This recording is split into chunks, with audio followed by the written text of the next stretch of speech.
संत Francis chapter 16 अनोखा जागृति शिविर। फ्रांसिस ने एक बड़ी जागृति शिविर का आयोजन किया जिसमें 5000 लोग उपस्थित थे। कलीसियाओं के नेता उसमें उपस्थित थे। वहाँ उपस्थित हर एक जन में प्रार्थना करने का मन था। ये 80 से 100 की संख्या में अलग अलग दल बनाए हुए थे। कुछ दल परमेश्वर के विषय बातें कर रहे थे, कुछ प्रार्थना कर रहे थे और कुछ आंसू बहा बहा कर अपने हृदय को जांच रहे थे और अन्य लोग प्रेम से एक दूसरे की सेवा कर रहे थे। उस शिविर में कड़ा अनुशासन था, शांत वातावरण था, किसी तरह की हड़बड़ी या कोलाहल नहीं था। उतने लोग जमा होने पर भी उनके बीच व्यर्थ की बातें या हास्यजनक बातें नहीं हो रही थी। ये सभी जमीन पर सोते थे और कुछ लोग जमीन पर पुआल बिछाकर सोते थे तथा पत्थर या लकड़ी को तकिया बना लेते थे। इस पवित्र दल ने अनेक महापुरुषों को, ऊंच पद में स्थित लोगों को, कलीसिया के पादरियों को, बिशपों को और कई प्रकार के लोगों को आकर्षित किया। इस विशाल जनसमूह को फ्रांसिस ने आत्मिक सामर्थ्य से भरकर प्रचार किया।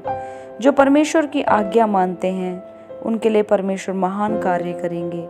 शांति की खोज करो, अपनी अच्छी गवाही को संभाल कर रखो, प्रेम और विश्वास का अभ्यास करो। उन्हें चेतावनी दी, वचन के अनुसार शारीरिक आवश्यकता के लिए चिंता ना करो, बल्कि धन्यवाद प्रार्थना के साथ अपनी जरूरतों को परमेश्वर के सम्मुख रखो। सभी जाकर वचन के अनुसार प्रार्थना करने लगे।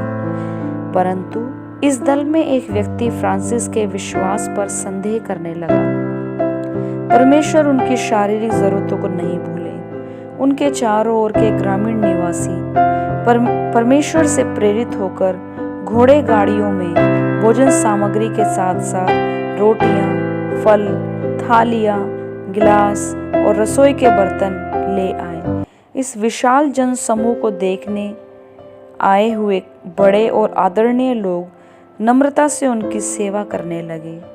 यहीं पर यह निरूपण हुआ कि हमें शरीर के लिए चिंतित नहीं होना चाहिए। वह संदेही व्यक्ति अपने अविश्वास पर लज्जित हुआ और नम्रता से फ्रांसिस के पास जाकर उनसे क्षमा मांगी। इस शिविर के माध्यम से प्रभु ने उनको विश्वास सिखाया। आज्ञाकारिता और अनुशासन के द्वारा अनेक लोगों ने आत्मिक बल प्राप्त किया। अंत में फ्रांसिस ने उनको आशीष देकर उनको अपने निर्धारित स्थानों को विदा किया।